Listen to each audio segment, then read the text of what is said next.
today we're going to do quite a few things. Environment, so I've discussed that many times. Strategy, I have not spent much time and research neither. So these are the one I will spend a bit more time. If you go to Canvas, you see that I offer a summary um, visual presentation, video presentation of this subject. So there's more detail possibly in those presentation, or at least um, a sort of a revision. So you'll hear it tonight in those summaries, plus in the video that will be a summary of this session. But today the quote is: a great challenge of life is knowing enough to think you are right, but not know enough to know that you are wrong. So knowing that you are wrong, I think is very important because being humble, humility is very important. And in business, it is very important because you're constantly learning. You're constantly making mistakes. Trying not to make any mistakes turn you into someone who procrastinates, and therefore you become fearful. The idea is to do mistake that can be corrected and also not repeat the mistakes. You don't want to have some kind of real big bias and you keep making the same mistakes. But thinking you are the most intelligent person in the room, that's usually a problem. Thinking that you know it all, that's always a problem. Thinking that you don't need to do research because what you're trying to do is the best thing, that's usually a problem. So there's a big bias in being a business person. There's a big bias in being an entrepreneur, is that you fall in love with your ideas. Falling in love with your ideas is good because you want to have some passion, you want to have some ambition and some drive, but it's bad because oftentimes you misunderstanding that you need to fall in love with opportunities. So should you, if I was giving you the choice, should you fall in love with your ideas or should you fall in love with your opportunities? The answer is you should fall in love with the opportunities. Why you should fall in love with opportunities? Because opportunities are facts. Facts are more real than self-centered ideas, right? It's like the other day, someone was telling me, um, we love to hear someone say that that our kids are the best because we think they are the best. Everyone thinks their kids are the best, and I guess that's a good thing because everyone should take care of their kids first instead of waiting for someone to take care of their kids. And it's a little bit the same with ideas because it's our ideas, we think they are the best, and we stop being careful. And being careful is looking for facts. So again, what is marketing? Marketing is the delivery of customer satisfaction at profit and long term. The idea is that you want to not rip people off or try to take as much money as possible from people, and therefore you only want to do it once because then it'd be unfair. So the idea is this long-term concept is that there's a relationship. The relationship means that it's a lifetime customer relationship that you want to have in order to generate this profit that is based on the fact that you're really genuinely interested to satisfy your customer, and therefore you're creating wealth for a long time and you create repeat purchase, you reduce your marketing cost. And as soon as you reduce your marketing cost, you make more profit. So it's a good deed to try to reduce your marketing cost and have the customer actually do the marketing for you. So hopefully this is starting to make sense. Now, when you trying to make decisions, you want to try to make the best decision by making the least mistake as possible. To make the best decision, you look at your environment. Your environment is made of the micro and macro environment, and these are therefore going to create benefits and constraints. The benefits are going to be what you call the opportunities, and the constraints are what you call the threats. What is the micro environment and macro environment? I forgot. Oh yes, I remember it's this target. So the target is made of the pink section, which is the micro environment, and the macro environment is the yellow section. There's a direct versus indirect uh, impact on the company. And so it's important to understand that from these, you identify opportunities, and from these, you identify threats. Once you start studying each one of these, you start drafting what's called the PEST technology and what else is missing, and cultural elements and natural elements. So by studying all of these, you develop your PESTEL analysis. So as a master student, you should know what's the pestle analysis. The pestle analysis is analyzing your micro and macro environment. Same thing. Why would you do that? Because you're trying to generate the SWOT analysis. So what's more important, the SWOT or the pestle? I think the SWOT is more important because from the SWOT, you derive the opportunities. From the pestle, when you write your pestle, you also see when you write these that you actually have to talk about the opportunities. And all of the opportunities from each one of these will be summarized under the title of opportunities, right? That's what this is so important. So the opportunities is the condition in the environment that you can take advantage of, that eventually you can take advantage of because it favors your strengths. Opportunities are not ideas. Ideas, like I said, are things that you want to have. That's okay, but you want to make sure that there's facts supporting your ideas, and these facts are your opportunities. When you speak to an investor, you speak about opportunities. To explain how you implement an opportunity, then maybe you talk about your ideas. So opportunities are just facts that you have identified in your environment. What is Chobani? Chobani is a yogurt. What did they do? Well, the founder of Chobani started making yogurt in his garage, and within a year, he went from making $1 to making $1 billion. How do you go from making $1 to $1 billion? Is, well, what you do, you satisfy someone's needs at profit, long term, and you make sure that the delivery is okay. Well, that's the definition of marketing, exactly.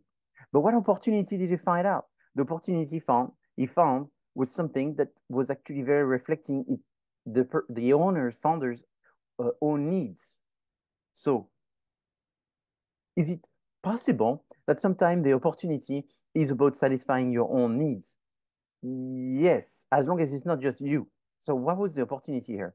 He found that good yogurt is made with good milk, and most of the yogurts in the United States were made with not so good milk.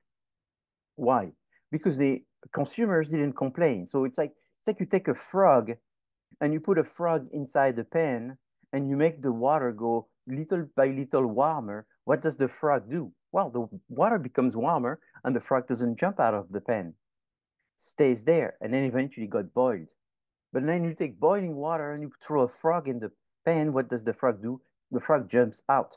So here's what you do is you give someone a really bad yogurt, they don't buy it. But what you do is you make the milk worse and worse little so people get used to the bad milk and the bad yogurt. And eventually that becomes the norm. Well, this person came from Iran, and in Iran they eat good yogurt.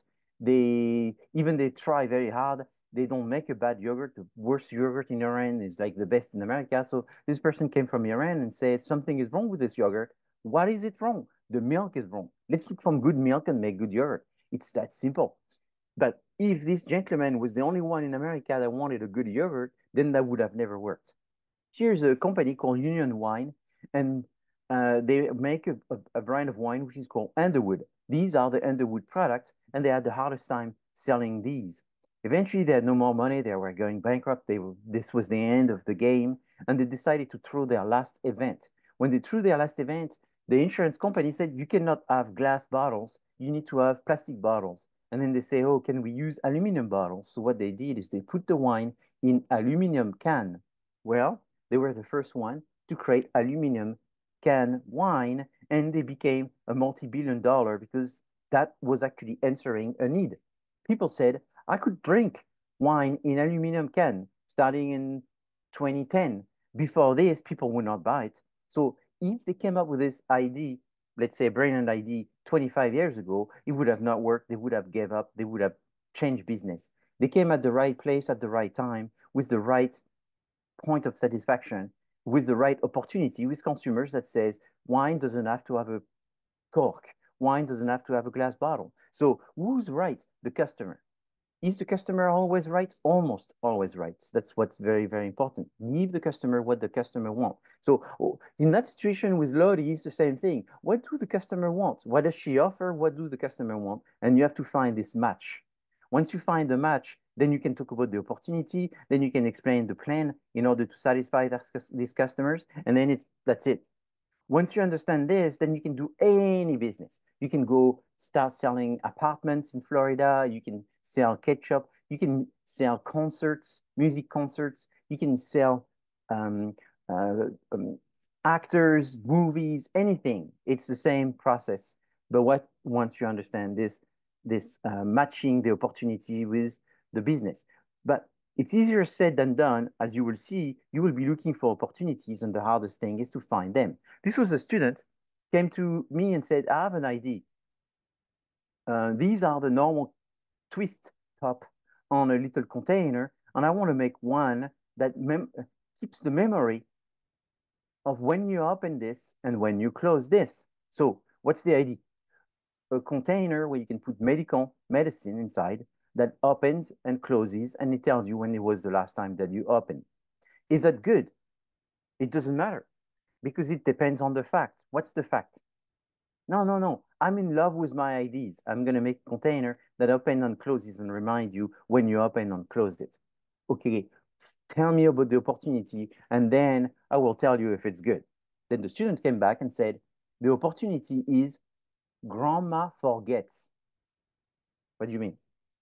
Old people are the ones that consume the most medicine, and old people forget. Therefore, they need help in remembering if last time they took their pill. Woohoo! How many grandma forget? All of them. How many thousands? No, not thousands. 30 millions people forget. 30 millions? I'm investing in your business. And so these students created RX timer cap. And pretty soon after graduation, this student became a billionaire.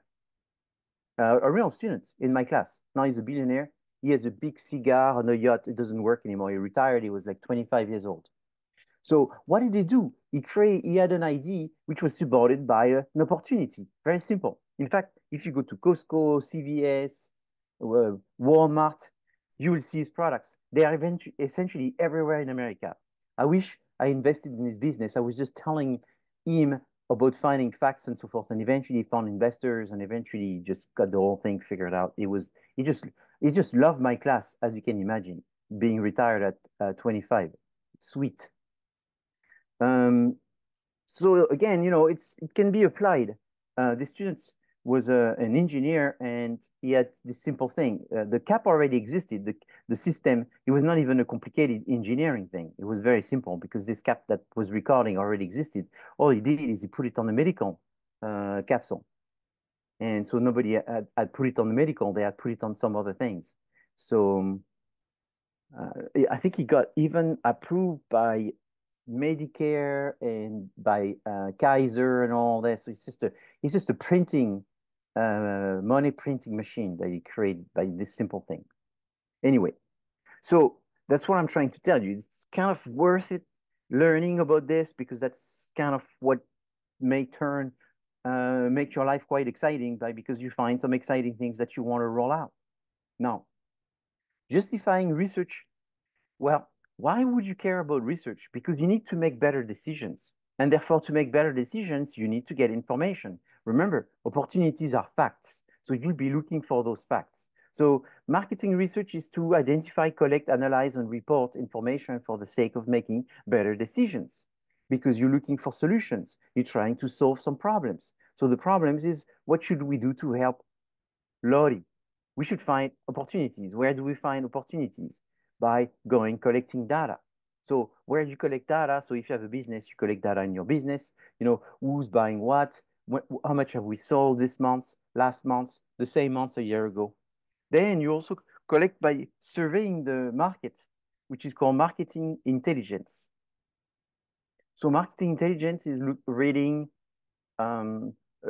industry reports, reading industry magazines, going to conventions, looking at what your competitors are doing, trying to find partners, creating some joint ventures, collecting some data and all that. So that's all the things that you do in marketing intelligence. So marketing intelligence is market research that you do continuously in order to see if there is some changes that you can take advantage of.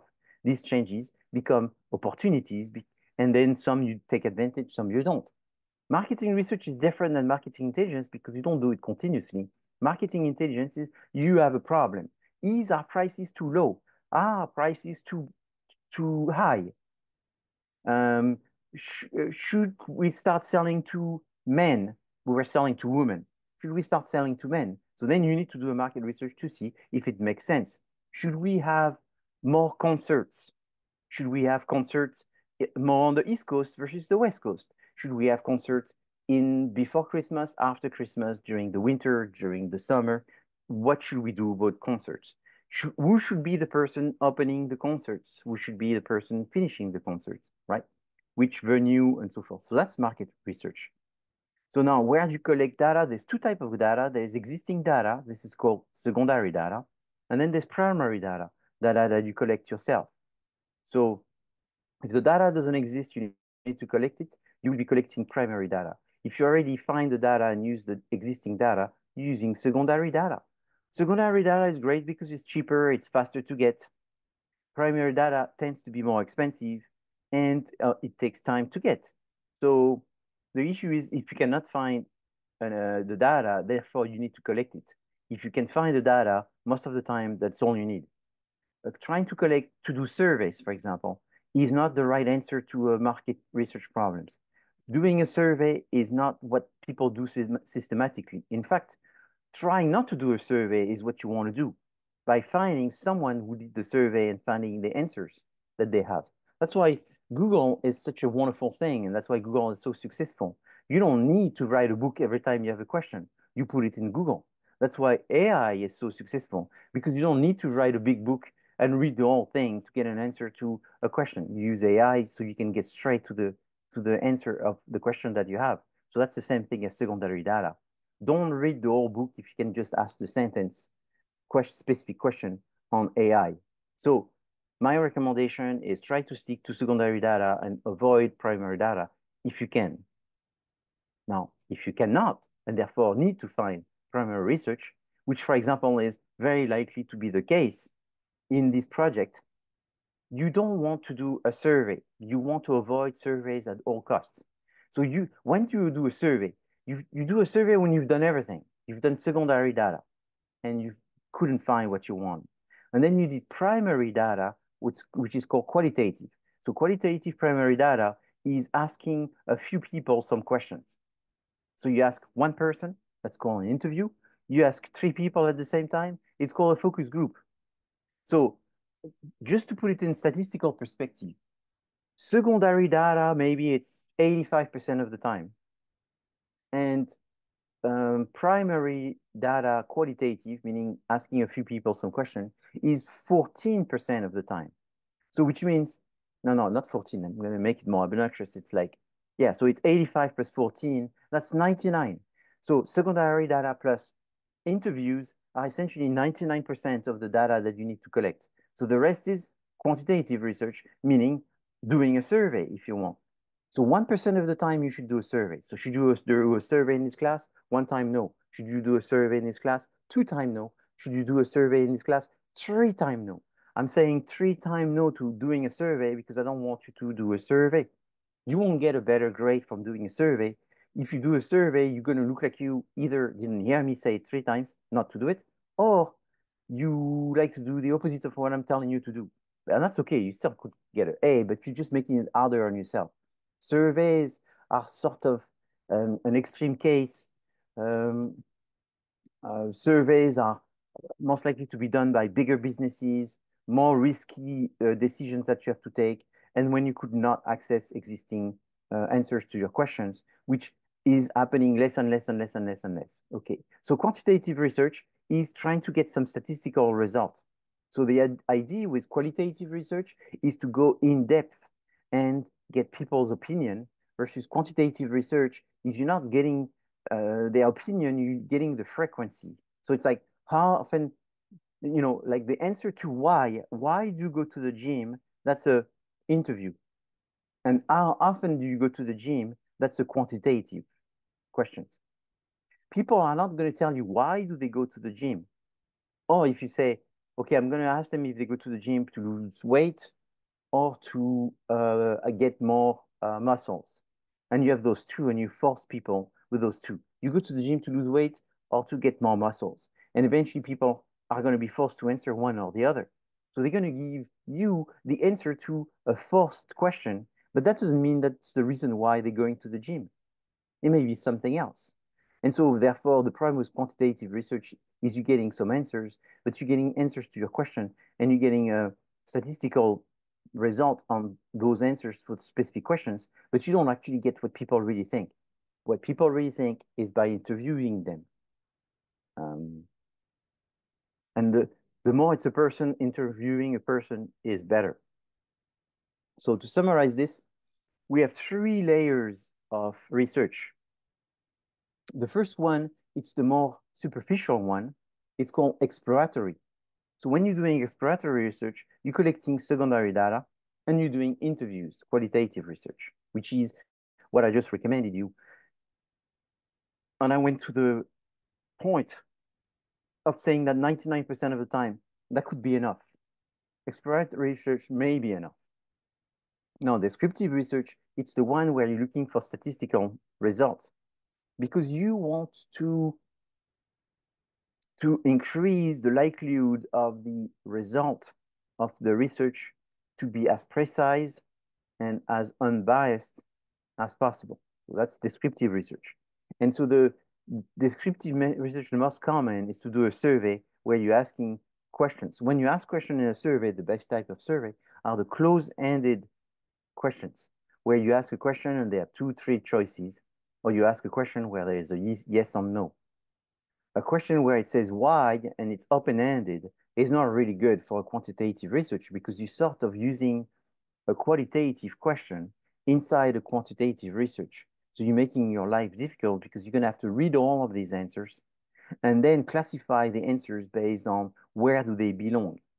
So you're going to have someone read all the answers and then they classified in very, like someone is really, so it's like, why would you go to the gym? And then you're going to say there's 3 reasons. One is for health. Another one is for uh, enhancing your sport. And another one is for being more attractive, for example. So depending on what people answer, you put them in one of those 3 buckets. And at the end, you try to see which bucket was the biggest one, depending on, was it a man answering? Was it a woman answering? Was it a older, younger man, older, younger woman, educated, not educated, high income, low income, from the West Coast, from the East Coast, right? And so you try to find some statistical connection between the type of people and the type of answer in order to then create a product that will be fitted for the type of customers. So this requires a large set of data. And to do descriptive research anyway, you have to do exploratory research. So it's not like you say, oh, I want to do one of those 3, and you can start with the second or the third. No, if you do the second, you have to do the first, the one at the top. And if you do the third, you do have to do the first, somewhat the second, in order to do the third. So the last one is causal research. Causal research is also called experimental research. So it's the one that is done in a lab, and it's trying to see the cause and effect. So it's the one that is the most academic, the most rigorous, the most controlled method. And it's trying to see between choices, which choices seems to be the best one for people. And so there could be a computer simulation, and people use this computer simulation to express their opinion. And so that takes time, that takes a lot of resources. And, it's not for, I mean, multinational, global, large corporation may use causal research, and university professor oftentimes are the ones that use causal research because they are trained for this. It's very academic to do it this way. So as a summary, when you do research, you're looking for 2 types of data: secondary data, primary data. Which one do you think you are most likely to use in quantity? Secondary or primary? Which one already exists? Secondary. Secondary, exactly. So you probably will collect more secondary than primary. However, my recommendation at this time, and I hope at least one person each group hears me, you want to collect both. And you will most likely find a great justification of opportunities by interviewing people. So interviewing people means that you're going to do qualitative primary data analysis. And you're going to avoid doing quantitative. In fact, I recommend you do none. So interviewing people is the best one. Now, when you interview people or you do a focus group, which is just also as good, if not better, can you say that these data that you've collected is representative of a large set of population? No, because how many people are you interviewing? Well, we're interviewing 5 people, and then we did 3 focus group with 4 people. 5 plus 3 by 4, 12, it's 17 people. So we had a data set of 17 people. Can you make expensive, complicated decisions based on 17 people? Probably not. So the issue with this primary qualitative data is it's weak in a representativeness of the data set and the people being sampled. It's true. And therefore, when you do research, there's always some limitations. And that's the biggest limitation of qualitative data. That's why oftentimes you would do qualitative data and then quantitative data. Why I don't recommend it to you for this class is because of the timing. It takes a long time to do both. And you can easily get an A by just doing good qualitative data without making your life difficult by doing both with the quantitative data, meaning plus a survey. A survey is too much work. You don't have to do this. So interview people. I strongly recommend you do that. If you find opportunities, interview people. Let people listen to Lori's music. Ask them questions. Let people listen to different kind of things, which may not be Lori, and then wonder if there's something that they need to do, that Lori needs to do.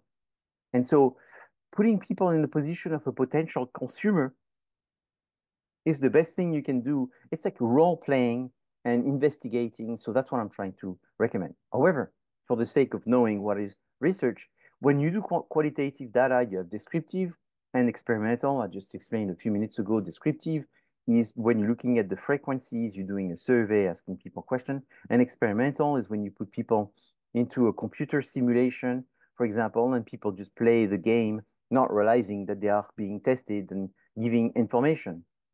In both cases, you're going to need hundreds of people to answer in order to get some representativeness of the population.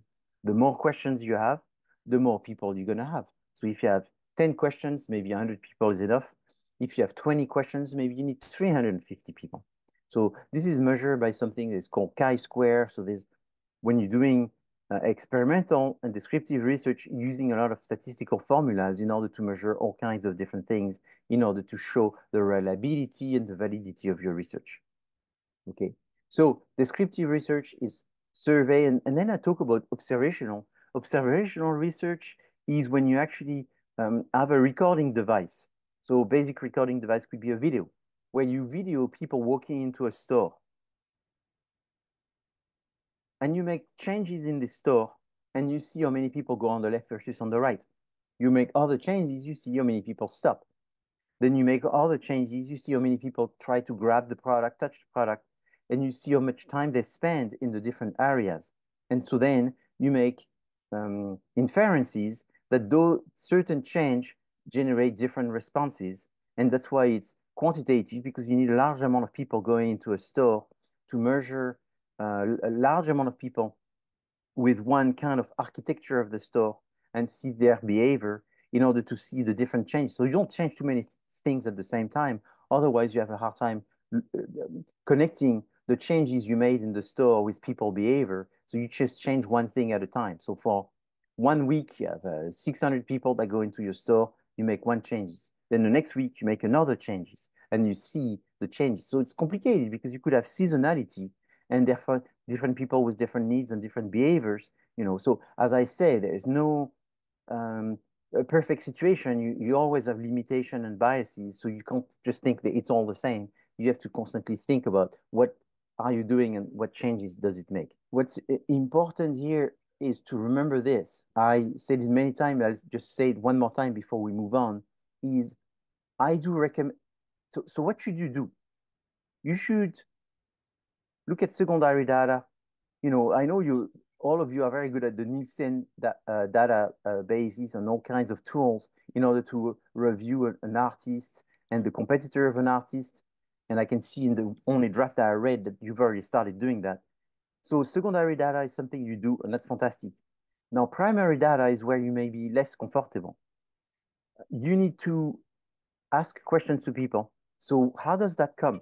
Maybe you create an appendix, which is, questions for an interview. So you write the 5, 6 questions. Then you write the date, and then you write the answer from the person that you have interviewed. In a complicated world, you would ask the question and all the answers of this person. But I don't need all the answers because it's a lot of work for you to write everything they said. If you have 4 questions and then you put the 4 summary of the answers that people have given you as comments, that's good enough. And that becomes an appendix that shows some primary data collection. This information that you have collected should be useful in order to make inferences of opportunities. So as it's going to appear pretty quick, and I already discussed that last week, so I don't think it's a leak from me, but loyalty seems to have a personality and a type of music and sort of a role that she's playing, plus she's a nurse and all that. She seems to be going in, at least according to me, in some direction right now, but I'm not set in sort of helping people. And there's like a spiritual essence and a mental help and all this different type of things.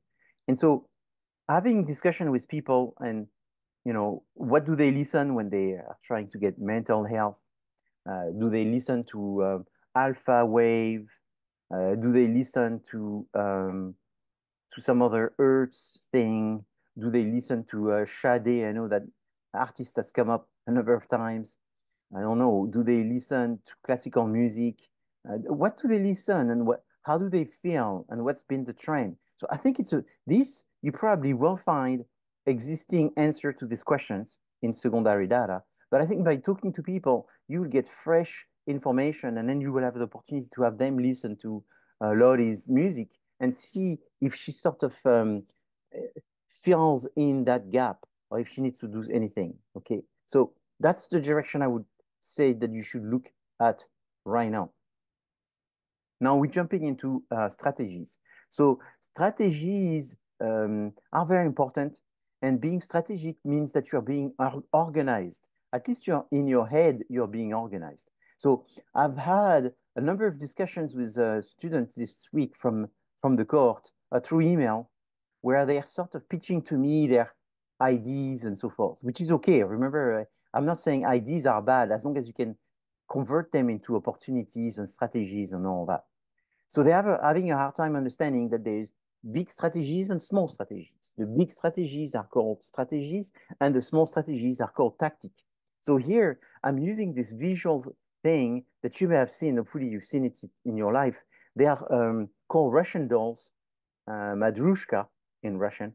And what they are is that different little dolls that are embedded into the bigger doll. So the smaller dolls does not open, but the next doll actually opens in half and it goes inside. And so it's very important to see that when you are a business person, you're doing things, small little things that feed into a bigger thing. So it's like getting a master's degree. The master's degree, you need to make big things, and the big things, let's say, are the classes. And in the classes, there is smaller things that you need to do, and these small things, there's even smaller things. So there's like a mini quiz, and then there's a quiz, and then there's a class, and then there's getting the degree, or moving from one year to another. So it's the same thing. So getting the degree, I would say, is the second don. Getting the job that you want with the degree, I would say, is the first don. So the biggest don is objective, getting this job that I really want. I need the degree. To get the degree, I need to get those classes. And to get those classes, I need to pass this exam. And to pass this exam, I need to study that chapter. So it's like chapter, exam, class, degree, the job that I want. So it's the same thing that when you come home and you wake up in the morning, you know which drawer has the socks, which drawer has the underwear, which drawer has the pants, which drawer. And so it's all organized under different categories. And so strategies and tactics are the same. The strategy is the high-level direction. It's the long-term decisions versus the tactics. It's the small things that you would do in order to achieve the strategies. So those terms, and I have to explain this every time. If you're a military person, this will make a lot of sense because like a battle, a specific battle is a strategy versus the tactic are the different actions that you're going to do in that battle in order to win the battle. Winning the war, you don't win the war from different actions.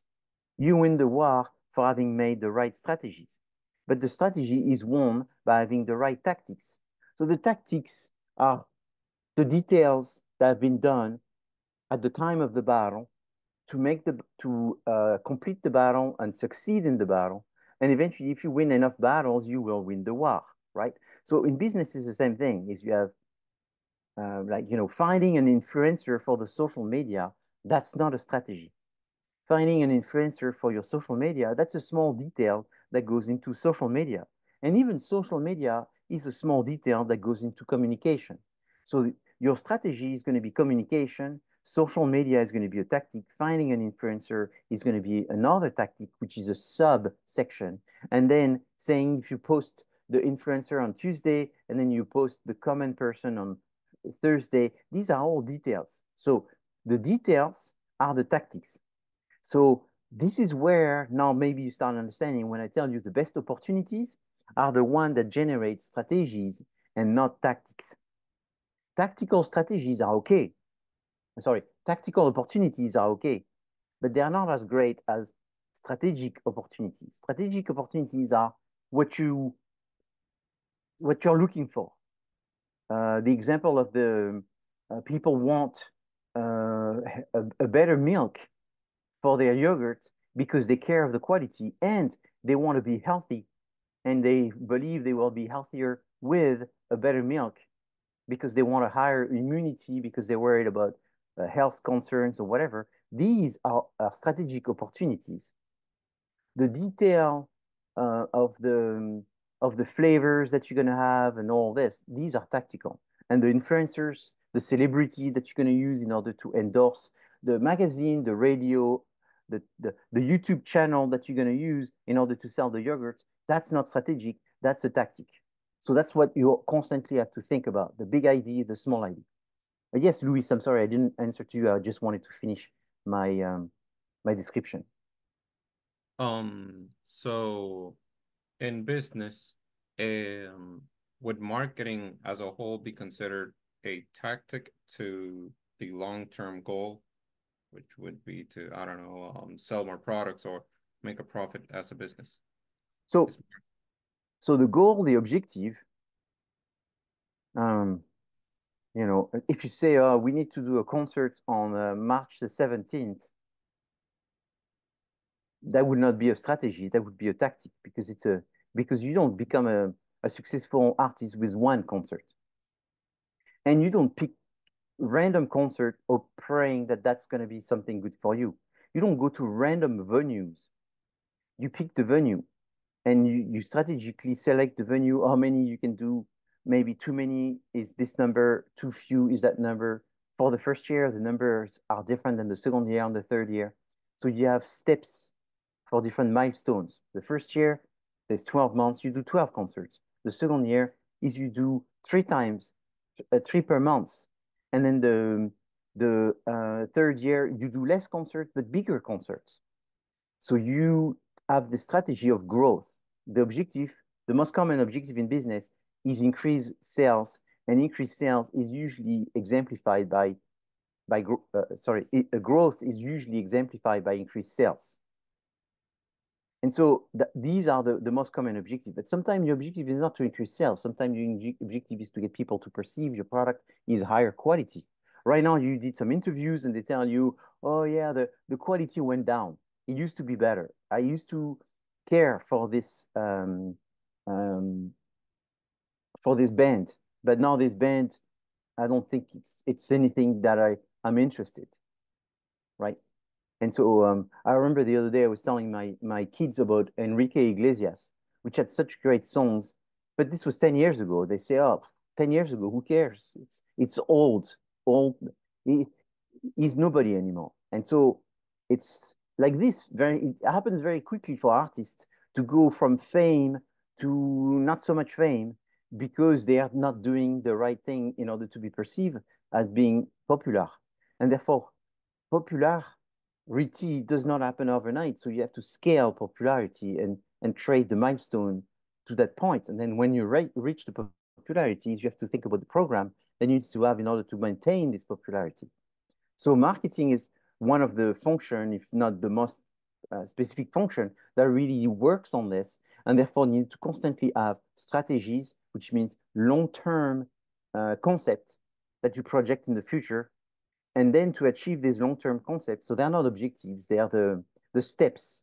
And I'm going to go into the name of those concepts just in a minute. And so those concepts have a name, and they're going to achieve an objective, which is long-term. But in order to achieve this, there's all kinds of small steps that you need to achieve in order to get to that point. Because the strategy for 2024 is to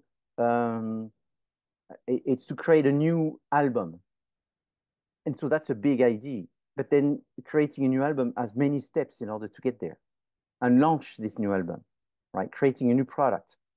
And so that's so concepts, long-term concepts are strategy, and smaller steps within everything that you're going to do every day. These are your tactics. So you cannot do a strategy in one day. And I don't want to say that a strategy is only achieved after 12 months. It depends which industry you're in. If you're selling mineral water, a strategy could last you 3 years. If you're selling an app, a strategy could be 4 months. Different industry require innovation more regularly than others. And so the more innovation you need to bring to the market, the more your strategy are short-lived. And the less you need innovation, the more your strategy could be 5 years or 10 years. Okay, so that's the concept. So let's do you have another question? Anyone has another question? So as another image is, again, you see that the big doll is the strategy, and all the smaller dolls are the different actions that you're going to have. And so jumping in the strategy, I'm going to jump right now. The most common strategy is called the generic marketing strategy, that consists in having either a new product or an existing product in a new market or an existing market. So this one, it's something that you need to learn in order to use this in your presentation, most likely. Will it be in the quiz? It's 100% sure it's going to be in the quiz. It's essentially in any quiz. If you're in India, in Bangladesh, in Singapore, in South Africa, anywhere in the world, or in Los Angeles. And they are probably 75% of the strategy are expressed in those 4 boxes. So it's something that I strongly recommend to know. So the most common one is called market penetration. So that's the name of a strategy. So if you say this year we're going to do market penetration, that's something that you can tell to someone in Canada, someone in Brazil. They won't understand what it is. So market penetration means that you keep selling the same product to the same people. So you're not making changes. So it's like a language you speak, but it means that you're going to make some changes in terms of trying to sell more of the product. So usually the small step to sell more. So the big step is strategy, market penetration. What are the tactics behind that? The common tactics behind market penetration are to decrease the price, change the packaging a little bit, increase the distribution, increase the communication. So if you want to sell more, you just have to be seen in more places. You just have to do something like 2 for the price of 1. You have to have more distributors carry the product. And eventually, this will allow you to sell more of the same to the same customers. Now, if you decide to say, you know what, we've been selling to pretty much everybody, but most of our customers that have been buying our music are young women, but it's not 100% young women, but it's like 70% young women and the rest is older men, older women, you know, a variety of people. And we want to start really focusing on a new group of people. This would be called market development. So suddenly you decide to sell also specifically to that group. So you don't change the product, but you sell to a specific group. So mostly women were buying, and now you want older men to also buy the product, to go to this concert or follow you on your social media and go to your concerts and so forth. So then you're going to do market development, which will consist in in having an additional communication in order to be known by this group more specifically. You're going to have some direct marketing, which means that you're going to have some specific sale to this group, and you're going to maybe slightly make some modification of product, but not big modification, because if you make big modification, it becomes a strategy of product development. So product development, it's the one that is the most celebrated in our society. You know, it's iPhone 1, iPhone 2, iPhone 3, you know, Windows 98, Windows 2000, Windows 2003, Windows 2008, right? So that's the world that we live in, where there's constant iteration of a new product. And this new product is in the music industry, I mean, that's sort of the only way you can survive is by having new songs. And these new songs are sometimes for the same customers and sometimes for different customers. So if you're making new songs for the same customers, it's going to be product development. If you're making new songs for a new group of customers, it's going to be new product development and market development. So that's where it's tricky. And I apologize because these four boxes are sort of lying to you in the sense that diversification is not explained by a new product for a new target. Diversification is a very different new product. So let's say you were into, this artist was a singer, and now this artist is going to become an actor. That's going to be diversification. Or this artist was a singer, and now this artist is going to become a politician. That's diversification because it's significantly different. It'll be like BMW starting making cheese. So BMW cheese, right? So that's diversification. So if BMW is starting to make cheese and they don't want to sell it to the same customer that buy their car, that doesn't mean it's diversification. No. That means it's diversification because it's a different group and a different product. But if BMW is making a new car and let's say they want to sell this car to, I don't know, what group they probably don't focus on. I don't know, older women that are looking for safety, for example, simplicity and safety, like someone that would buy a Volvo, for example. And they're trying to make a BMW really for the people that buy Volvo. That would be product development and market development in the sense that this will be a new product for a new target. So you have to see that sometimes it's a combination. So they are not discrete things, right? So what's discrete is you could not do market penetration and product development because that's totally different because you have to create a new product. So it's only the situation where you're making the same product category type of product. So it's like uh, when Apple went into music, iTunes, that was diversification. If Apple's making the watch, the Apple Watch, and that's for a different type of customer, it's product development and market development. All right. But iTunes is diversification. So diversification is good. And so therefore you're looking at Lottie and you're going, great, that's fantastic. So now I know I will never be confused for the entire next 6 weeks by knowing what strategy I need to say. It's essentially one of these. If I say one of these, am I sure to be correct? You're sure to be correct. If you say my strategy is product development, you're 100% sure to be correct. But if you say my strategy is to do social media, you're very likely to be incorrect because as you can see here, I'm going to read them again. It doesn't say social media. It says market penetration, product development, market development, diversification. So what's social media? Social media is going to be helping one of these. So you do social media to sell more existing product to the same customers. So it's a tactic to help market penetration. use social media to sell a new product in order for people to learn about something new. It's a tactic to help product development. You do social media to tell people, oh, you have an iPhone and you have an iPad. Back then it was called, I forgot. When they started iTunes, they had some kind of device to put your music inside. iPod. iPod, exactly. So you have an iPod, you need iTunes, and they were using social media. Then social media is not a strategy.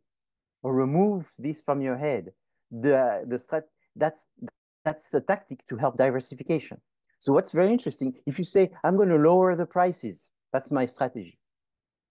Is that a strategy? No, lower the prices. I mean, you can look, it doesn't say lower the prices, nowhere there, right? And therefore, it's not a strategy. And as you will see, unfortunately, I'm going to contradict myself on this specific one in a few minutes. But what I'm trying to say is that these, if you say I'm going to increase distribution, I'm going to do more concerts. Doing more concerts, is it a strategy? No, because it's just helping one of the strategies. So just to keep things simple for right now. Question. Yes. So having more concerts, would that fall under a tactic for product development?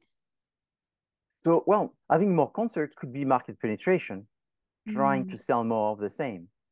Having more concerts in order to get people to learn about the new products. You know, Okay. I mean, if the other day I saw, what did I see? I saw this Indian casino, and they have this band that is going to be soon in the Indian casino. And I forgot the name of that band. Oh, it was a very famous band just, 10 years ago. It's like the Taylor Swift of 10 years ago. And now it's like I can't even remember the name of the band. And they're going to this casino. And so they have this billboard and commercial for this casino. And there are all kinds of artists that go to that casino. Only one night they have that band, but they advertise it all over the place to be associated with that band. So in that situation, it's market penetration because they just using this band is not doing any new song and they're just advertising it. But if this band is starting with new songs and they want the new song to be famous, the objective of having more concerts is to get people to hear it and to say, oh, I'm going to go to the concert because I want to hear the new songs. I want to be among the first people to hear the new songs in the concert. Does that answer your question, Kisara? Yes, thank you. So if you say I'm gonna rebrand,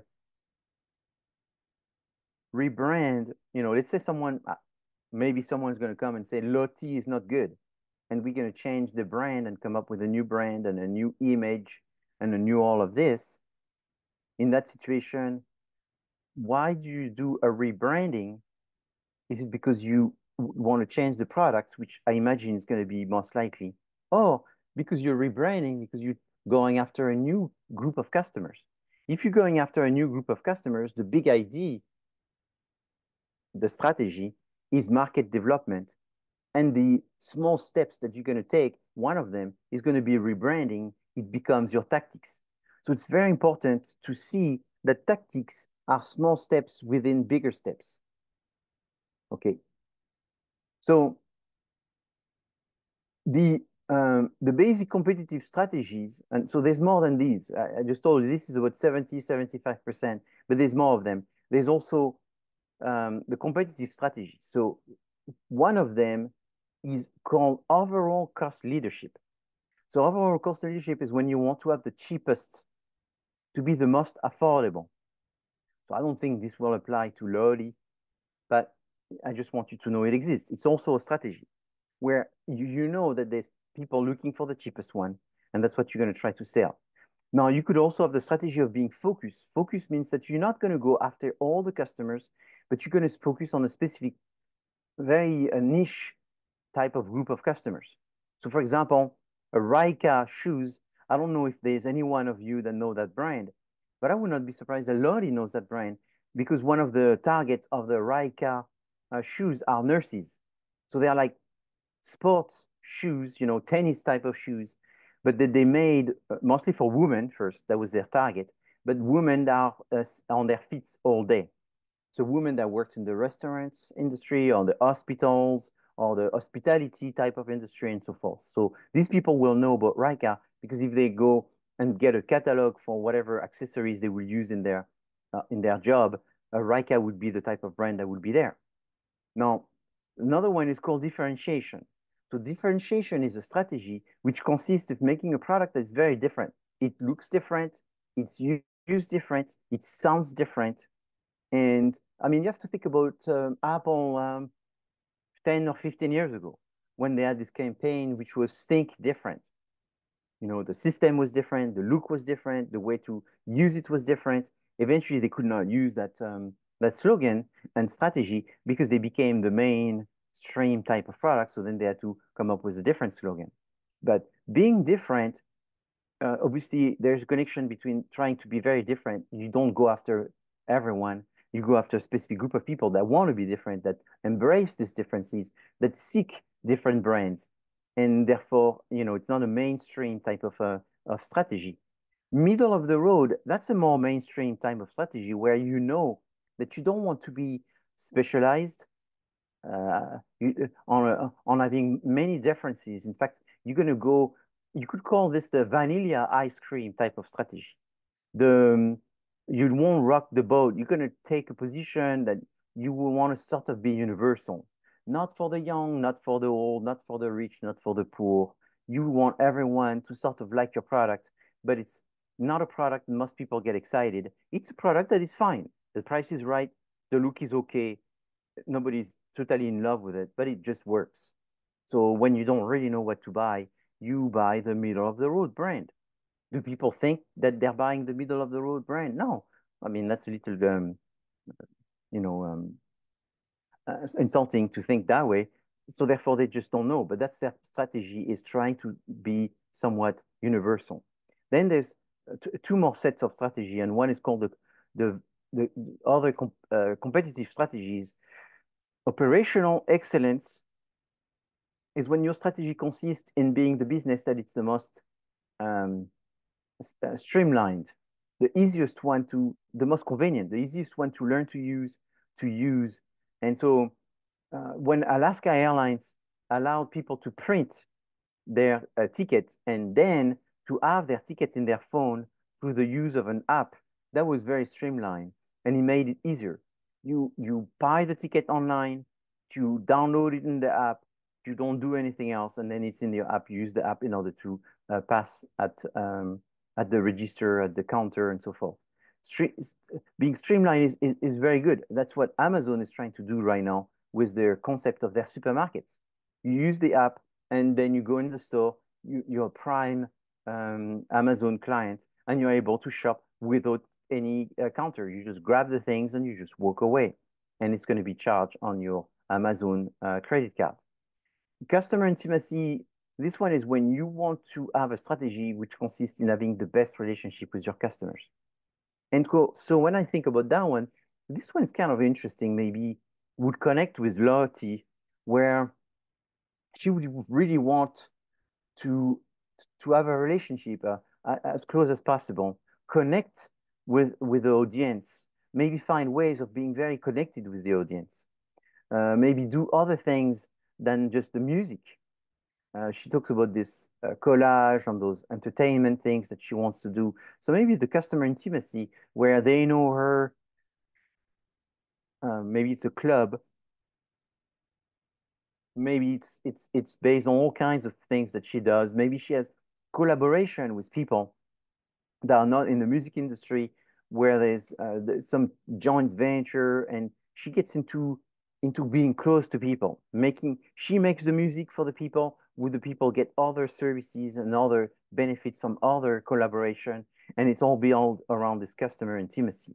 So customer intimacy is I think very connected with a brand like IKEA, which has a club, and they've had the club for a long time, and they really follow closely with the customers. They try to make changes to their products before the customers start complaining. So there's a lot of eco-friendliness product that have been developed by IKEA before eco-friendly products were demanded by the government or the customers.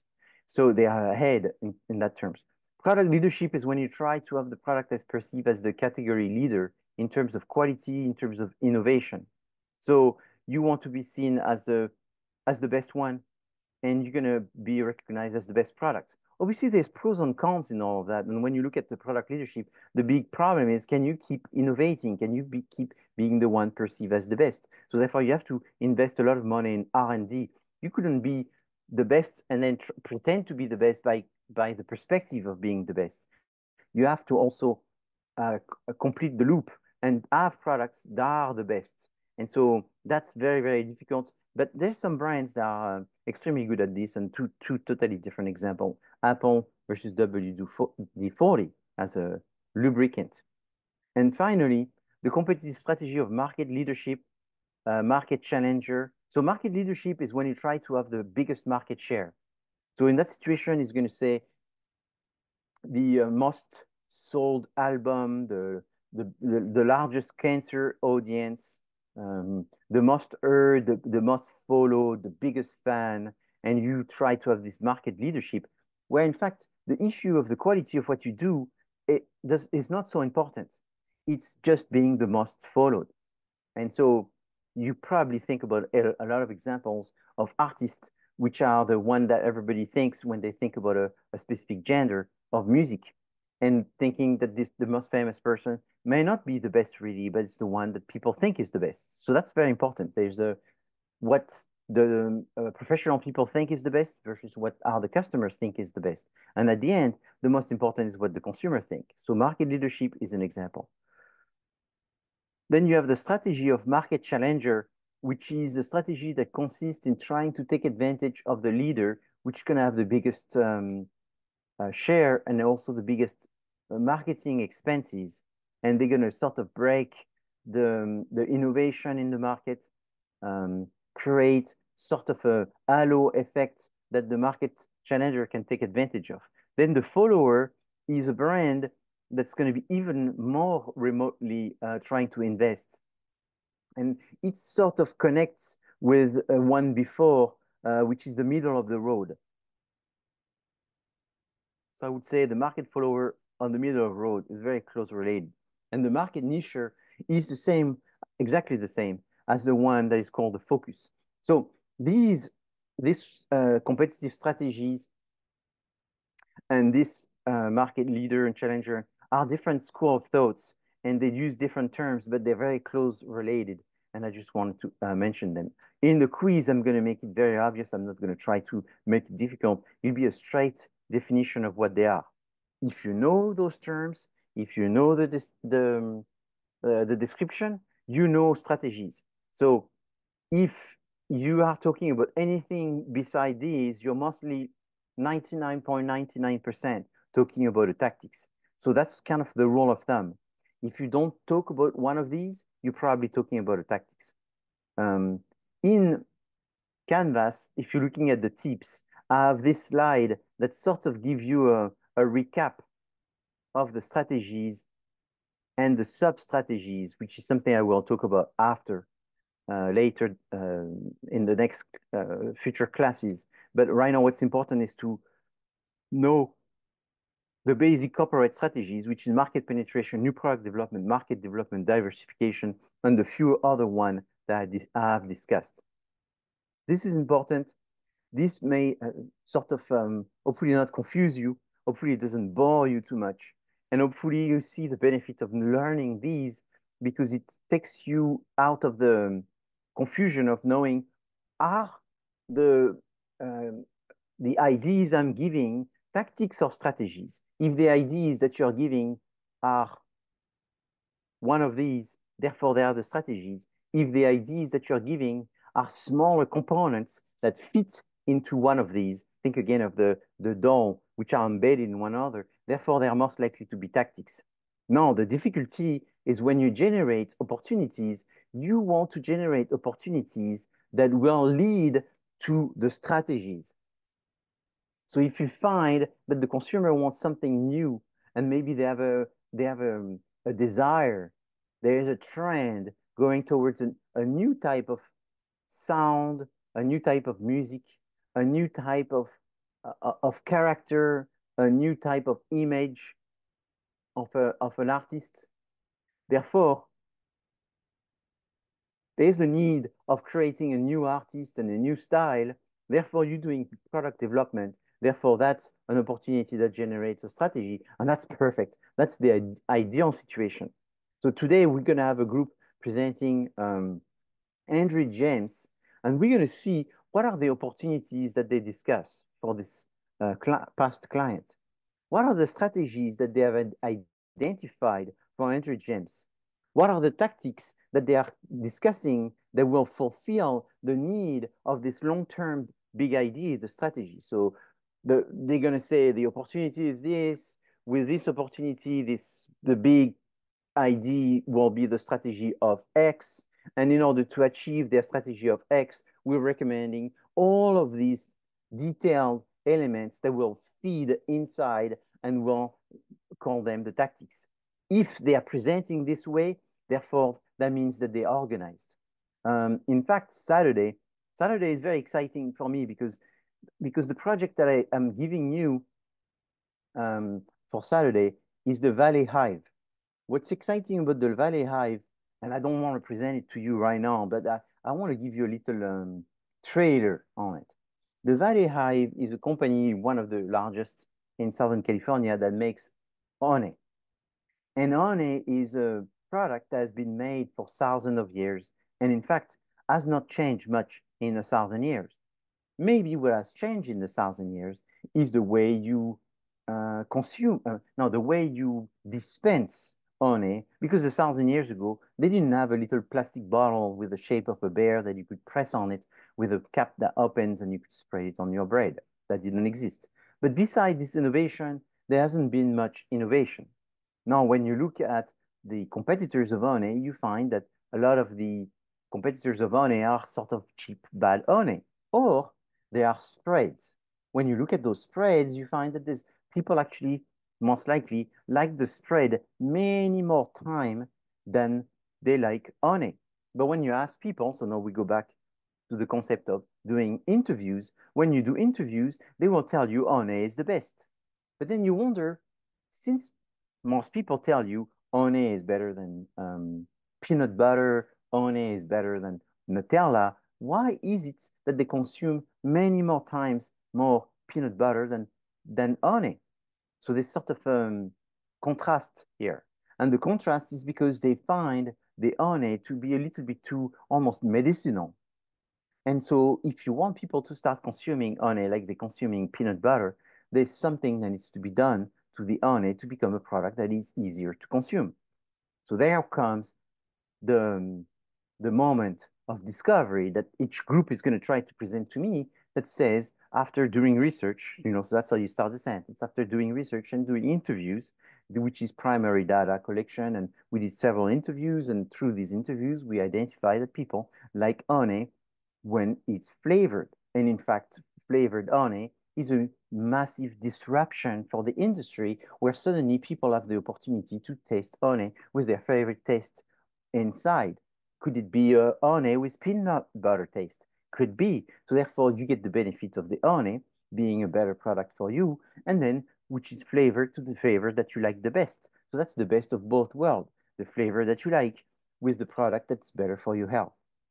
And then you explain that this is the opportunity. People prefer honey, but prefer honey when it's flavored with their best flavors.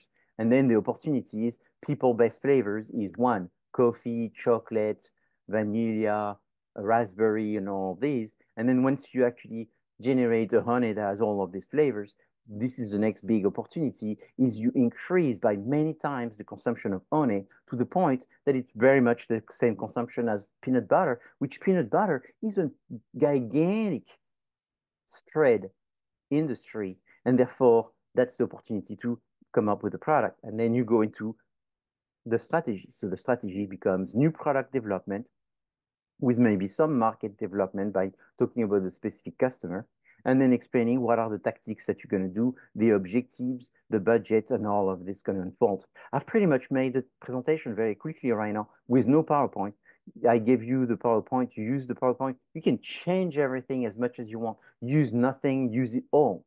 Some groups, so what's interesting with this, and I hope I don't look like a annoying person, but there's all the groups, the four groups will get a tremendous boost by doing this exercise, a gigantic leap forward by doing this exercise in helping them work better on loading. I've done this. This is my 11th time. It has been 10 times in a row. All the groups have tremendously benefited. It was a before and after the Valley Hive. It's always a shock to see this kind of situation. It's very exciting. Not all the groups get it on the Saturday.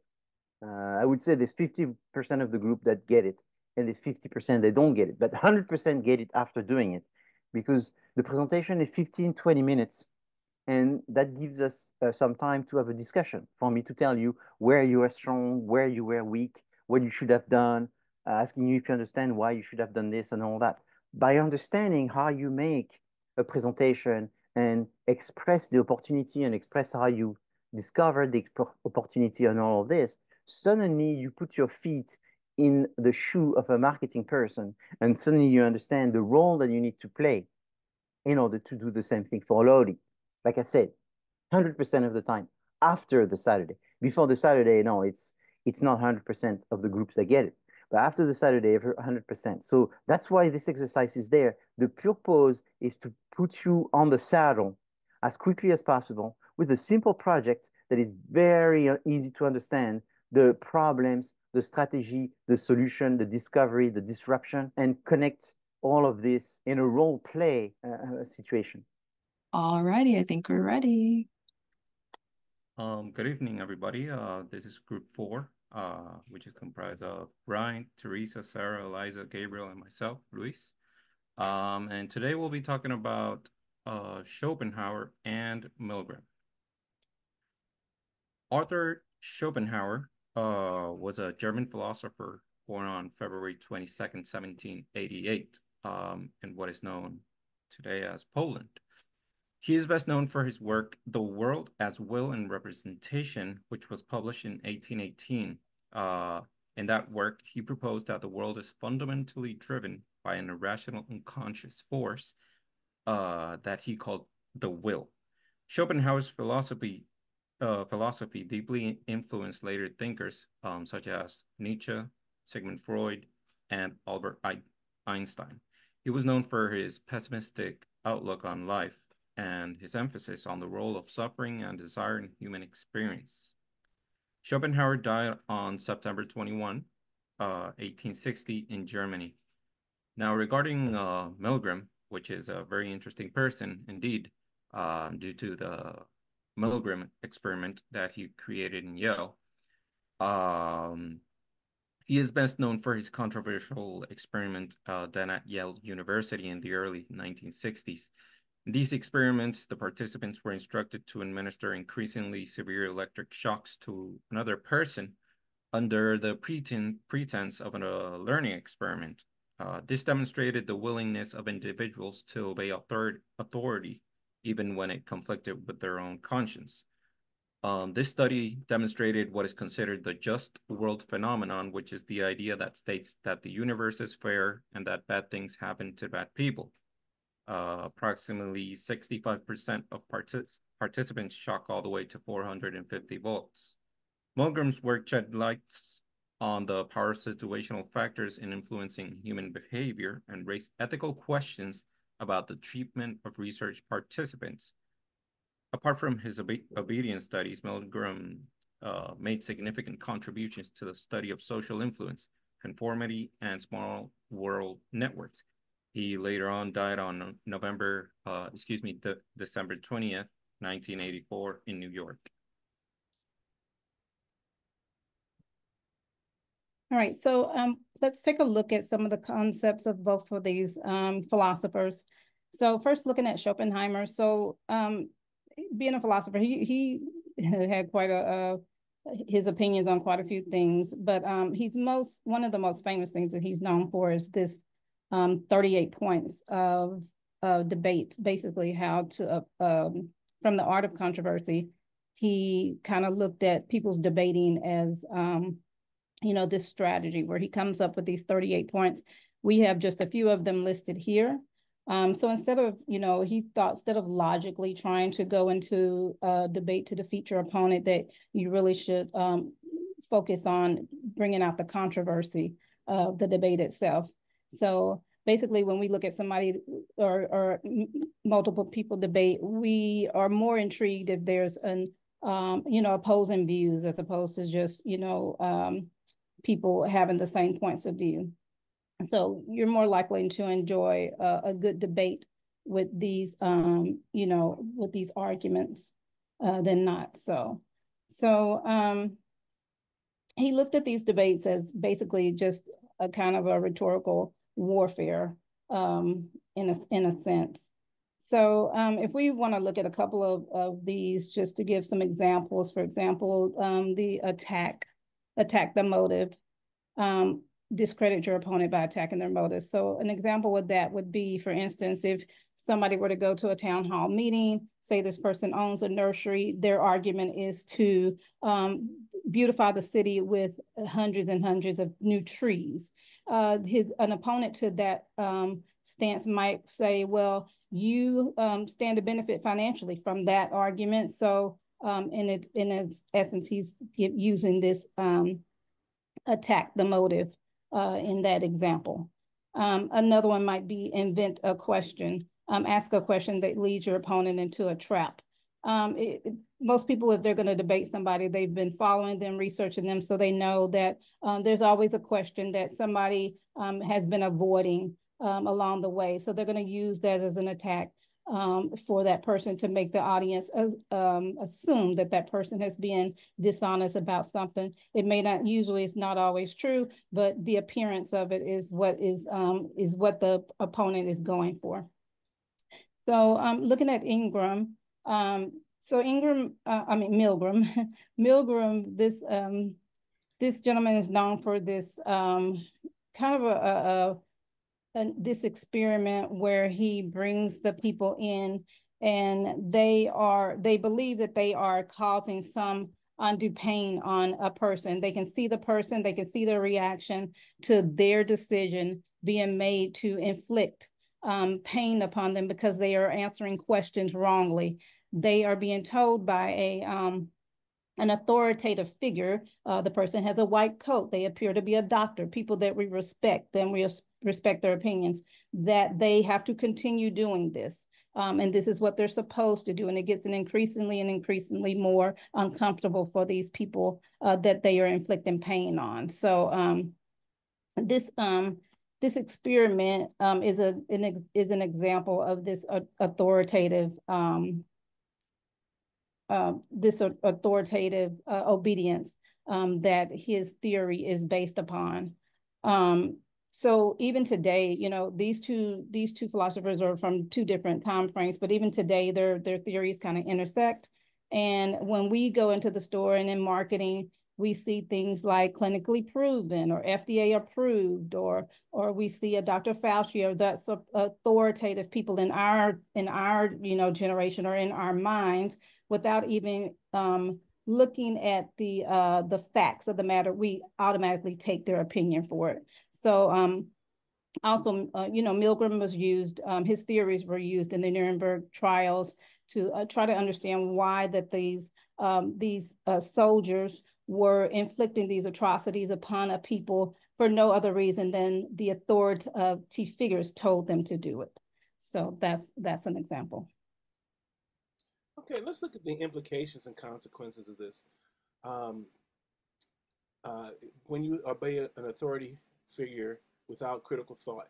Now, I don't mean to imply that there's not consequences to disobedience, because we're conditioned to obey. We need to fit into society. Society needs rules. It needs someone to enforce those rules, and it needs compliance. So if we disobey, there are typically consequences. One good example is police. Police carry a large part and heavy weight in American society. If we disobey police, we could go to jail. We could lose our life. Unfortunately, police are quite wrong, and sometimes they're corrupt. Another example is what Teresa used earlier. with Nazi Germany and the Nuremberg trials? Why were people killing off people? Why were people setting aside good moral judgment to do atrocities and things that were wrong?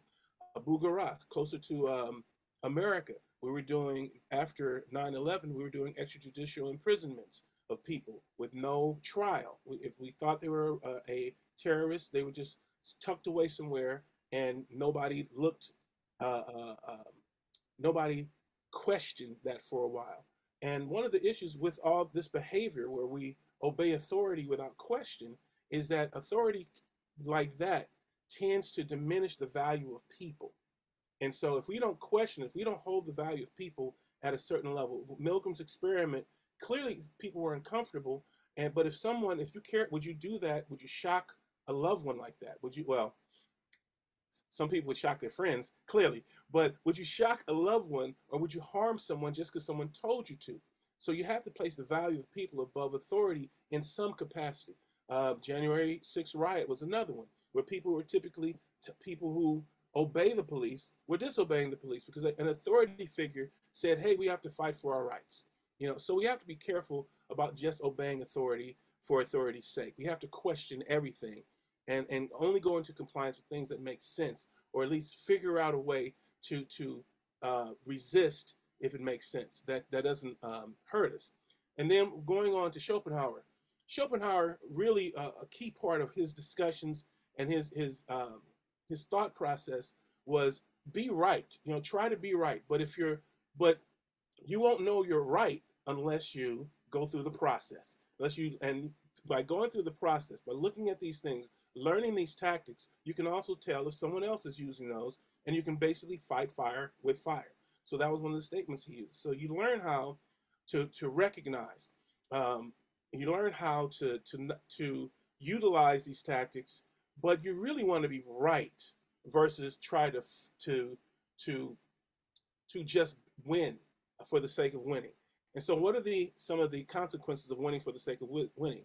There's an erosion of trust. People quit trusting you. They think you're argumentative, and they won't have faith in you because you only want to win. You don't want to win together. You want to be right and not do right. Short-term wins, long-term losses. There's a damage to your reputation, because if people think you're argumentative or you only win and you're really not trying, and I've had this in personal life inside of my employment. If you have a boss who only wants to, because he has authority, using Milgram's portion, and then he has arguments where he attacks your statements versus trying to understand what the issues are. We have bosses anybody who's worked in any workplace for a long period of time has run into people like that. So ineffective problem solving. So even if someone who is your boss comes to you and they just win, or a coworker wants to win and you let them win, you don't solve the problem correctly because you don't delve into the actual information. You give up, or you lose because somebody's argument was better. That's polarization and division. Our political system right now, nobody's, I won't say nobody, but you have a large contingency that's not trying to understand each other. They're just trying to win. And you have a missed opportunity for learning because you're not really delving into the issues and finding solutions. You're just trying to win. That's my section there. Thank you.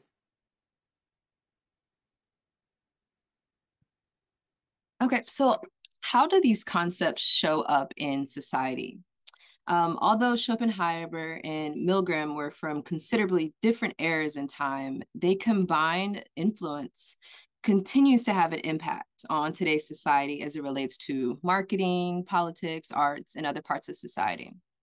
So let's think, what do Fox News, podcasts, gaslighting, and Barb's, which are Nicki Minaj's fans, all have in common? Well, you guessed it. They all have in common some shape or form. They participated in the concepts of either Milgram or Schopenhauer. So we often see entertainers, politicians, and influencers speaking very convincingly or unknowingly bending the truth to make their own points of view to seem factual. If you've ever listened to a podcast, you've experienced that. Some other examples of Schopenhauer's theories have been the cornerstone of groupthink. So everybody leading on to one concept and just following blindly behind another. the bullying culture with cyberbullying and just like coercing masses of people to accept the will of another. And also Milgram's experiment today is just even more scarier with the reach of social media. Since a lot of artists have large followings and a huge platform, their words can reverberate to a larger degree. For instance, Taylor Swift's fans, called Swifties, have been able to influence segments of society, such as her current impact on the NFL. And what's even funnier, or maybe not funny, but some Republican politicos are even pushing the narrative that the Chiefs will win this year's Super Bowl solely because of Taylor Swift's allegiance to Joe Biden and the Democratic Party, which is pretty wild. Really can't make this up. Schopenhauer's methods for winning an argument can often show up in online discussion forums where there's often a shifting in the burden of proof and just like creating distractions as a common way to sway opinion. So if you were following the Nicki Minaj and Megan Thee Stallion, you could see that was happening online. In televised debates or interviews where the person uses deflection to gain an upper hand and distract from weak points in an argument. If you've ever seen a debate with Trump in it, you have seen that. And of course, my personal not so favorite, within personal relationships. So anytime you experience avoidance or like an individual who's focusing on how you reacted to their actions rather than addressing the core issues, you've just experienced gaslighting, which is also a tactic of Schopenhauer that is commonly used. And next, we're going to talk about how these concepts show up specifically within the music industry. So how do these concepts relate to the music industry? So first, in Milgram's concept of authority, we can relate this to the relationship between an artist and a record label. Before recent times, before social media and YouTube was the primary outlet for artists getting themselves out there, they had to rely on a record label to advance their career. This can often lead to an authoritative figure, being the record label, controlling what the artist does, and the artist therefore doing things that would be against their values or they wouldn't do if they weren't being forced to do so. And another example of Milgram's concept of authority would be the incident with Taylor Swift's master recordings. So Scott Borchetta, who was the owner of her master recordings, was a longtime family friend of the Swift family. And he fell into this concept by giving into the authority figure of Scooter Braun, who he ended up selling his Taylor Swift's masters to. Borchetta ended up falling into this by Braun's reasoning that it would benefit him the best. And so therefore, Borchetta decided to go back on his relationship with the Swift family. And then next up, we're going to talk about how Schopenhauer's concepts are seen in the music industry. So in the music industry, the concept outlined in Arthur Schopenhauer's methods for winning an argument can manifest in a bunch of different ways in the music industry. This can be in contract negotiations, artist rivalries and competition, public relations and strategies, awards and recognition, music reviews, industry politics and alliances, and then lastly, marketing and branding strategies.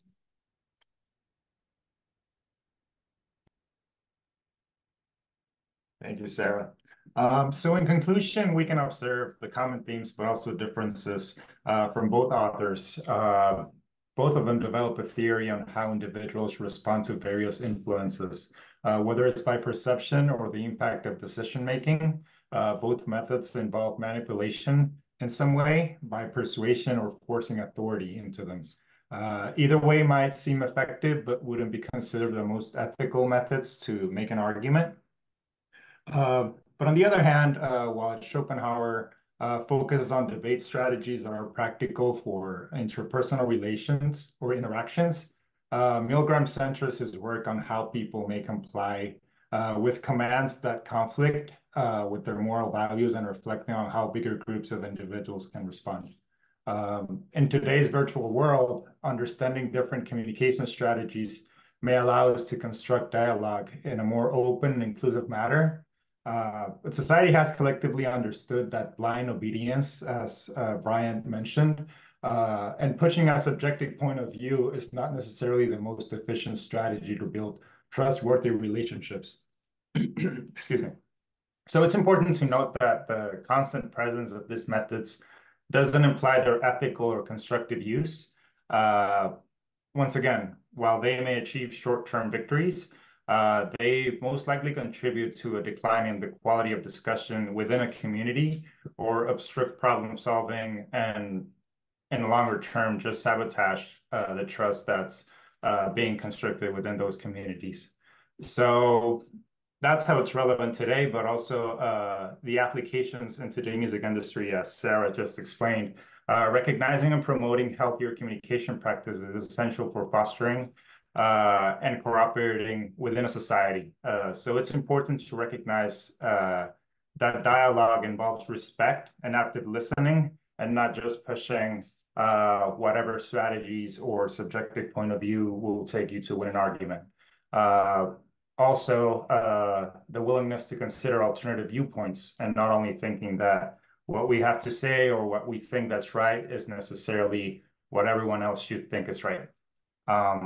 So it's crucial to note that while some of these methods may be present in the music industry, we know that there are professionals who prioritize unethical and constructive communication, or just like try to nurture those relationships. But there are also a very good amount of professionals that push their own agenda or just pursue their goals using some of these methods that we just reviewed. So overall, we believe that building positive relationships and fostering creativity plus maintaining professional integrity are essential for long-term success in the dynamic and collaborative field of music industry. So that's it from our team. Thank you all for listening. Thank you. Great job. Thank you for making it interesting and bringing your opinion in this presentation. That was what I was asking you to do, and you've done it in a wonderful way. And hopefully you also can see that this, that makes it difficult, because when we have Lodi as a client, we have to consider, what we're going to recommend to her. Is it ethical, and how much should she use, some manipulation in order to get more out of the situation? Obviously, using some marketing, you want to get more influence, and the whole social media essentially is sort of surfing on this concept of influencing people by creating a false image and pumping yourself up to be more than what you are, and visually and intellectually and all that. So it's very difficult not to be subjected to this. And if you work in the music industry, it's definitely you are in that situation that you have to make those compromises, and you have to use things in your advantage. So hopefully you can refer to this and maybe use some of these examples. And I think what's dangerous is when you do things and you don't realize that what you're using, the concept that you're using, or to be subjected to things and not realize that you are being manipulated. Be a buyer, be aware type of thing. So at least I hope that's what you get. So we'll have more presentation from other groups, and I hope that you have inspired the other groups as well by having them realize that they will need to take this subject. So there's another group that will come with another author, which is called Bernice. And Bernice is also in the same vein and philosophy. Is very connected to everything you've said. He came later down the road, more in between, I guess, Schopenhauer and Milgram. And I think it's going to add to this perspective, and hopefully you'll see that there's a lot of power in all of this marketing that you can use. And right now I'm going to talk about the consumers and how do they think. Trying to understand the consumers is very important. Also, what's important is to see that today I'm only going to present the facets of the consumers and how they think. And the next time, next Wednesday, we will be discussing, in fact, the implementation of the use of those facets, because you try to understand the consumers because you understand that the consumers are not all the same. So you try to understand how your consumers, your target, your group of customers that you focus on, they think. And these are the people that you want to understand the most. The way they think is the things you want to know is whether they buy, if they buy, why they're not buying, why do they buy, why they buy again, how much do they buy, when do they buy, and all of these different reasons. And so there's three sections. There's input, the information that you're going to give them. The process is all the information, how it's processed by them. And then the response is the output. Do they buy or they don't buy? Do they delay? Do they learn? Do they memorize the information to buy later? So the black box is this process section.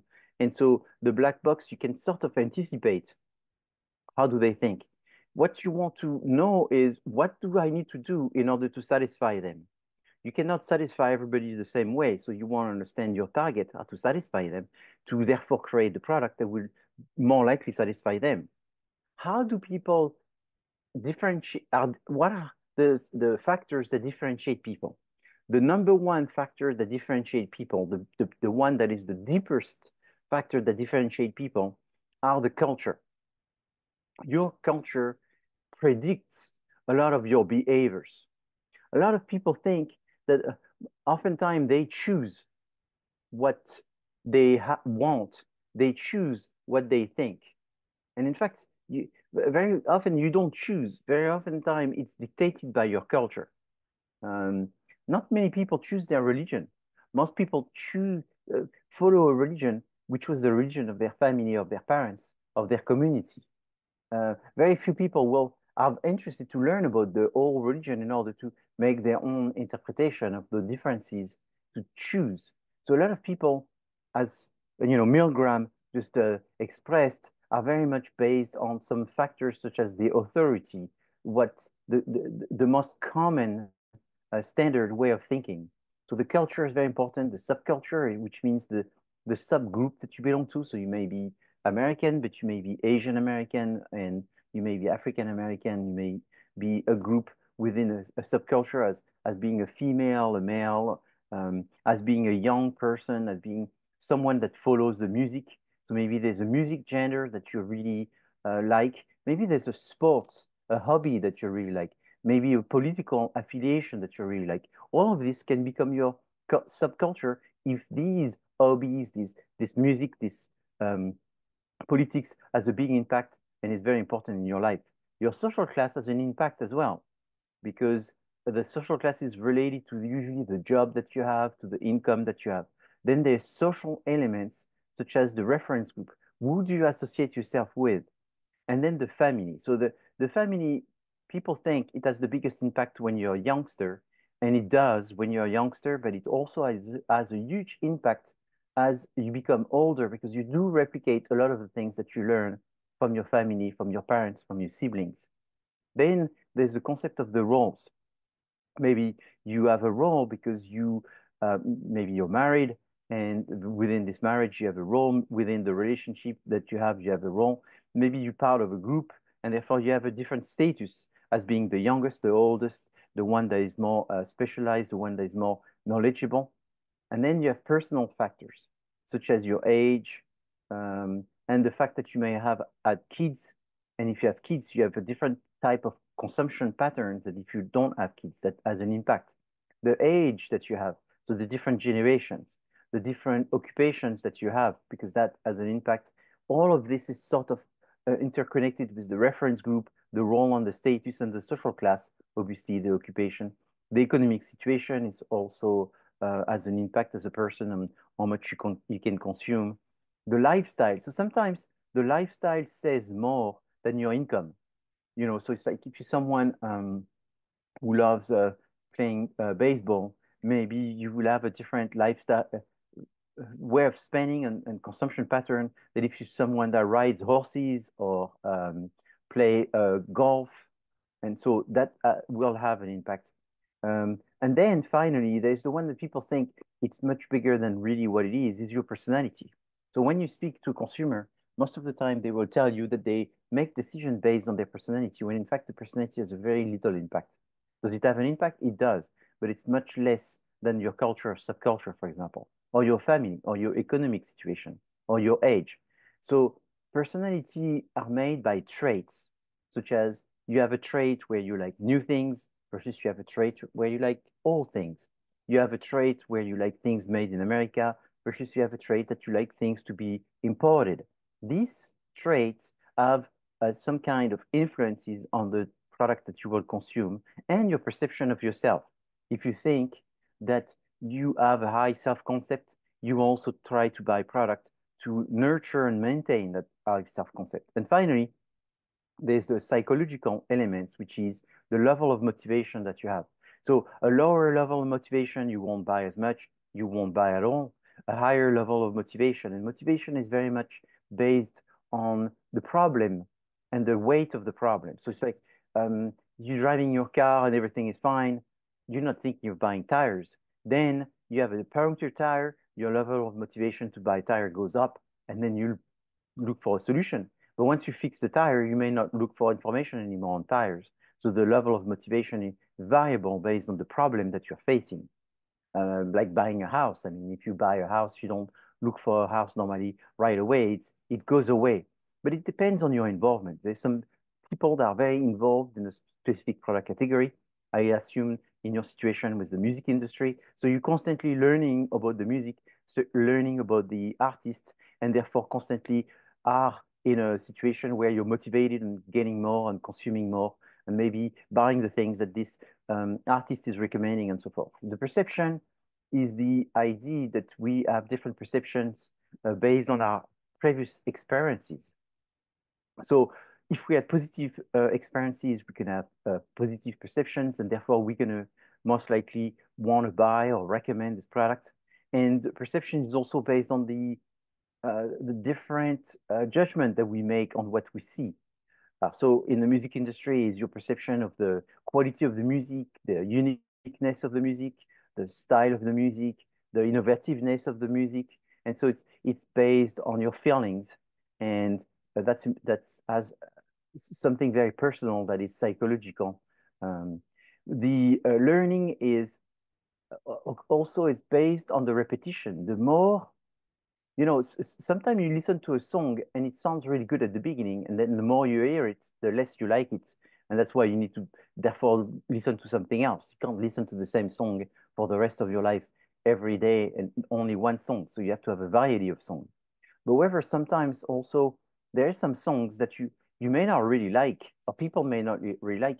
There would be songs that would not be the #1 best songs or successful songs unless it was something where there was some kind of benefit for someone to keep repeating and playing that song. And the more people hear it, the more they start liking it, because there is some kind of familiarity that is built by hearing it again and again, and you start getting used to it. So repetition is very important.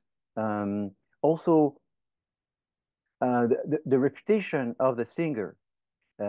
If you hear the singer is someone who's very generous, if you hear the singer is someone that gives back to the community, suddenly you may be listening to the song and thinking more positively about the singer, because you know it's a good person. So if you know someone is an horrible person that nobody likes, he's violent, maybe he's aggressive and whatever, maybe you like less their music, even though that should have nothing to do with the music, but because of what you've heard about the artist, suddenly it has a negative impact. So that's the learning element of the psychology. Then the beliefs and attitudes, it's based on liking and not liking. If you like something, you're more likely to want to consume it. If you dislike something, you won't remember it. You're not going to consume it. It's based on how much do you know. So as a business, you try to inform people, not educate, sorry. You try to inform people, because with more information comes more knowledge, and people tend to consume more things that have the most knowledge. So that's why sometimes they say bad publicity is still good publicity, because bad publicity, it's still some knowledge. And therefore, you can then turn the bad publicity into some popularity and some interest and some people wanting to learn more and curiosity, versus if there's nothing, if they know nothing, they are less likely to be interested to want to learn more or to pay attention. So creating information, creating PR release and media kits and all this is very important, because it's an opportunity for people to realize that there's something to learn. If there's something to learn, they get interested and they start maybe liking, and if they start liking, they start consuming. So all of these elements are the elements that you need to learn when it needs to come to what are the elements you need to study when you study the consumers. So you have a interview, you're going to try to cover all of these in the interview by trying to understand what the person's perspective is in terms of their motivation, in terms of their impact of their social class, their family, and all of these. And you're going to ask all kinds of questions in order to sort of get an access to the person's brain to understand how they think and how they think other people think. However, this is also very used in order to differentiate people, and this is called segmentation, targeting, and positioning, which is the subject of another class.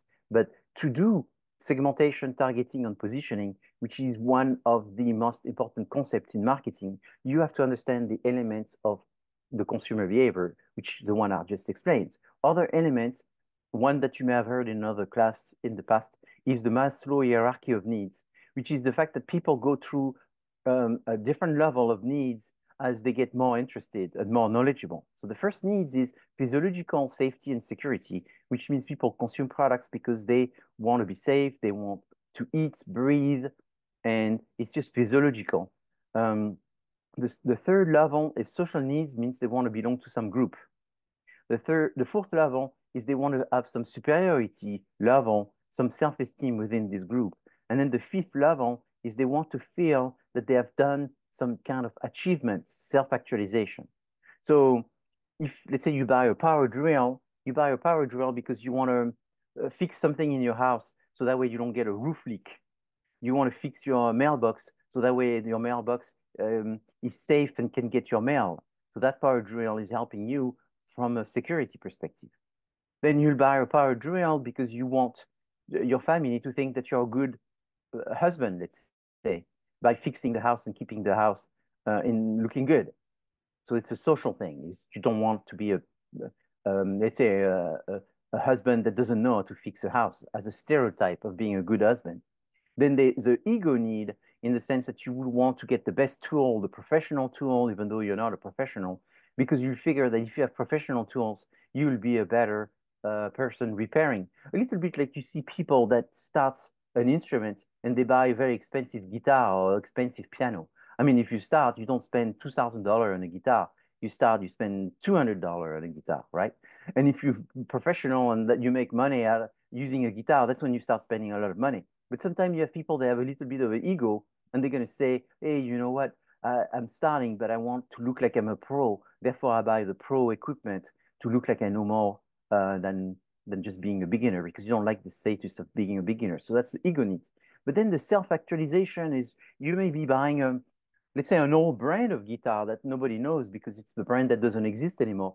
But you know about it because you studied it, and there's maybe a black and white video of a jazz band that you've seen, and they use that brand, and you'll buy that specific guitar because you'll play with it and try to get some kind of a new sound or work on something.